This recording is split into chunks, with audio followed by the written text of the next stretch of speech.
In this guide, I'll show you how to fix it when your PS4 is stuck in safe mode. So the first thing you want to do is press and hold the power button on your console to fully turn it off.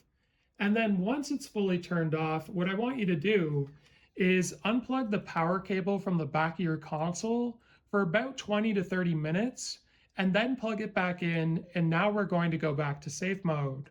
So I'm going to go ahead and press and hold the power button for about 10 seconds or so until we get that second beep, and then we'll be entering safe mode. So I got that second beep, and now this should bring us to safe mode. In the meantime, make sure your PlayStation controller or third-party controller is plugged in with the cable that came with your PS4. Now what I'm going to do is press this middle button here, and it should get us past. And now that we're in this area, what I want you to do is scroll down to option number 5, Rebuild Database, and you want to select OK.